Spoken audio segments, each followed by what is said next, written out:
नमस्कार मित्रांनो, महाराष्ट्रात योजनादूत या पदासाठी आतापर्यंत आपण अर्ज केलाच असेल। ऑनलाईन अर्ज करण्याची अंतिम दिनांक ही 13 सप्टेंबर 2024 पर्यंत आहे। ज्या मित्रांनी अजूनपर्यंत अर्ज केला नसेल तर त्यांनी शेवटच्या दिनांकाची वाट पाहत बसण्यापेक्षा आजच अर्ज करा। मित्रांनो, आजच्या व्हिडिओमध्ये आपण आपली जर योजनादूत या पदासाठी निवड झाली तर आपल्याला कोणकोणती कामे करावी लागतील याची संपूर्ण माहिती पाहणार आहोत।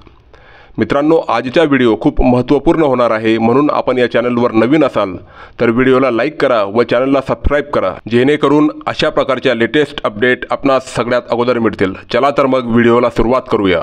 मित्रांनो, जिल्हा माहिती अधिकारी हे महाराष्ट्र शासनाच्या विविध योजनांची सविस्तर माहिती देतील व ती समजून घेणे हे योजनादूत यांचे पहिले कार्य आहे। आपण उदाहरणादाखल एक योजना घेऊया, वृद्धापकाळ पेन्शन योजना। या संबंधित पात्रता, निकष, कागदपत्रे, संपूर्ण अर्ज कसा करावा याची संपूर्ण माहिती आपल्याला देण्यात येईल। ती माहिती आपण आपल्या दप्तरी लिहून घ्या व प्रत्यक्ष जेव्हा आपण गावात, नगरपालिकेत किंवा आपल्या फील्डवर जाल तेव्हा त्या माहितीचा वापर करून आपल्याला घरोघरी जायचे आहे व लाभार्थ्यांपर्यंत ती योजना पोहोचवायची आहे। पुढचा महत्त्वाचा मुद्दा आता आपण पाहूया।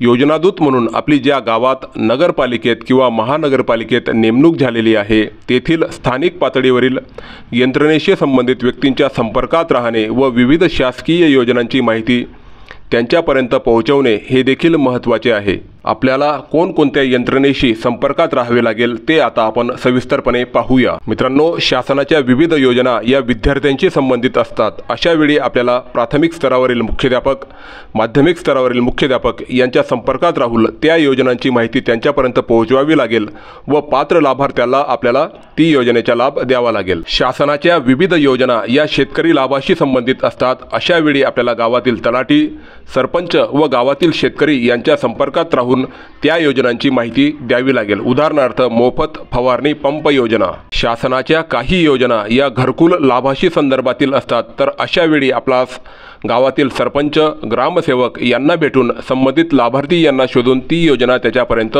पोहोचावी लागेल। शासनाच्या काही योजना या पशुधन लाभ या संदर्भात देखील असतात, तर अशा वेळी आपल्याला गावातील पशुधन विकास अधिकारी व गावातील विविध शेतकरी ज्यांच्याकडे पशु आहेत त्यांना भेटून त्या योजनेची आपल्याला माहिती द्यावी लागेल। काही योजना या वैद्यकीय लाभाच्या योजना असतात, तर अशा वेळी आपल्याला वैद्यकीय अधिकारी, नर्सेस यांना भेटून संबंधित योजनांची माहिती द्यावी लागेल। उदाहरणार्थ, आभा कार्ड व आयुष्मान भारत योजना।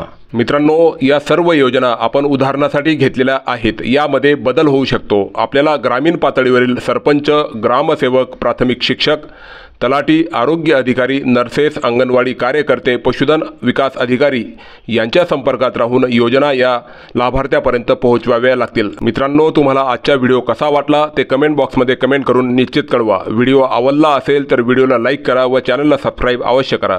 जय हिंद, जय महाराष्ट्र।